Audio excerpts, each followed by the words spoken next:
Lost love. These things happened to me nearly 10 years ago. I lived in a city, but the city was hot in summer. I wanted to see the country.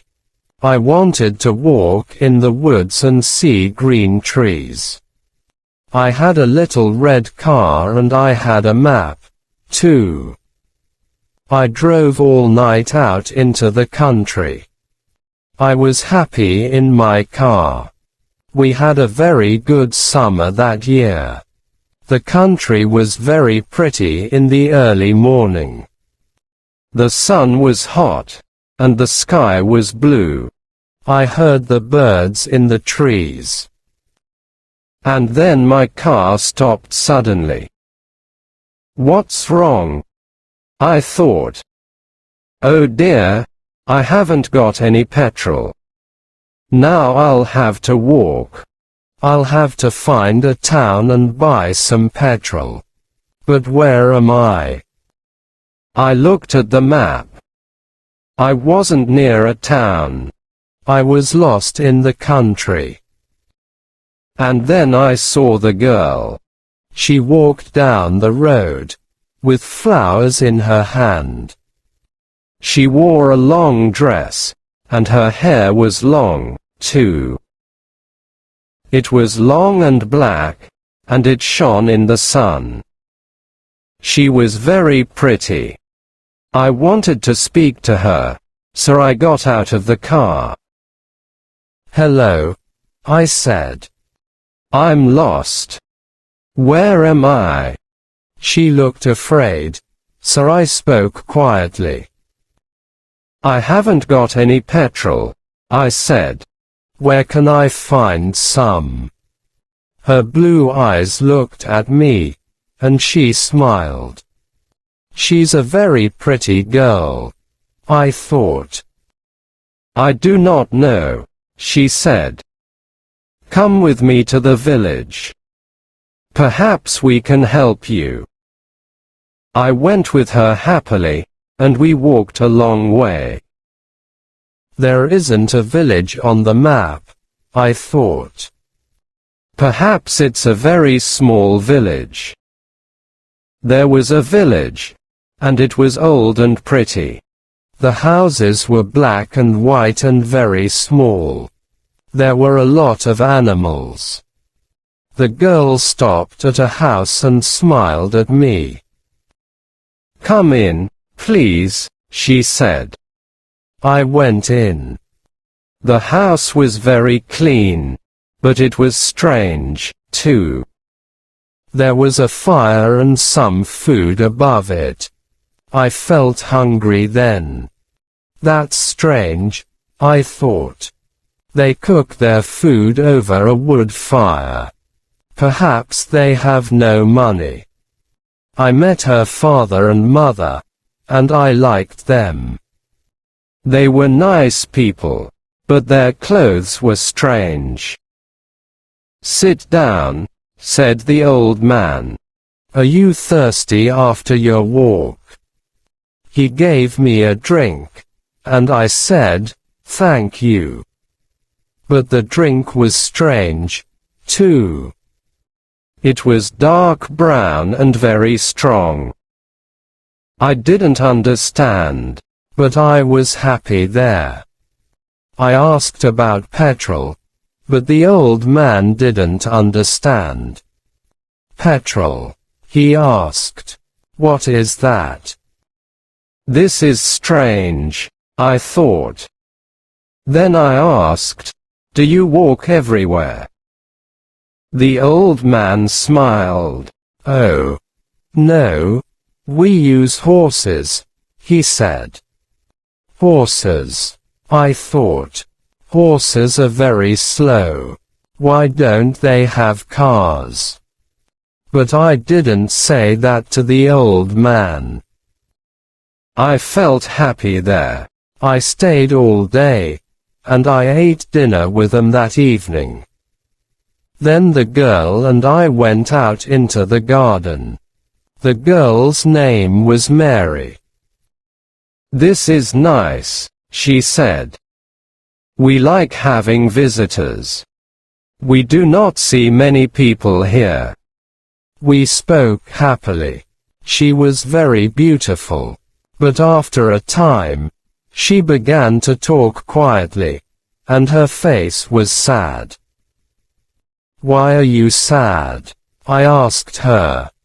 "I cannot tell you," she said. "You are only a visitor here. We have to say goodbye tonight. You have to go now." I didn't understand. I loved her. I knew that. And I wanted to help her. Why did I have to go? But Mary said again in a sad voice, "You have to go. It is dangerous here." So I said, "I'll go to the next town and find some petrol. Then I'll come back." She didn't speak. "I love you, Mary," I said. "And I'll come back to you. You won't stop me."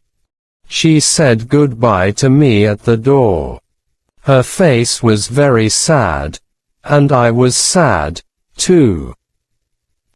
I didn't want to go. It was midnight. The night was very dark. But I walked and walked. I was very tired when I saw the lights of a town. I found some petrol, and then I asked the name of the village. But the man at the garage gave me a strange look. "What village?" he asked. I told him about the village. I told him about the old houses and the people with strange clothes. Again he gave me a strange look. He thought, and then he said, "There was a village there, but it isn't there now. There are stories about it, strange stories." "What do people say about it?" I asked. He didn't want to tell me. But then he said, "There was a big fire in the village. Everybody died. There aren't any people or houses there now." "How did it happen?" I asked. "And why?" "Oliver Cromwell killed them," he said. "He was angry with the villagers because they helped the king in the war." I couldn't speak. This isn't right, I thought. That war happened 350 years ago. Then I remembered the strange clothes, the long hair, the food over the fire, and the old houses. And I remembered, too, about the horses. "But I don't understand," I cried. I saw the people and the village. I spoke to some people there. The man looked quickly at me, and then he spoke. "There's an interesting story about the village. For one day every 10 years, it lives again, but only for one day. Then it goes away again for another 10 years. On that one day, you can find the village. But you have to leave before morning, or you will never leave."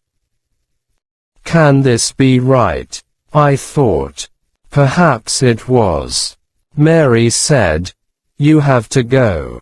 She loved me, but she said, "We have to say goodbye." She was afraid for me. Now I understand, I thought. I went back to the village, but it wasn't there. I looked again and again, but I couldn't find it. I saw only flowers and trees. I heard only the sound of the birds and the wind. I was very sad. I sat down on the ground and cried. I will never forget that day. I remember Mary, and I will always love her. Now, I only have to wait 2 months. The village will connect back again. On the right day, I will go back. I will find her again, my love with the long, black hair. And this time,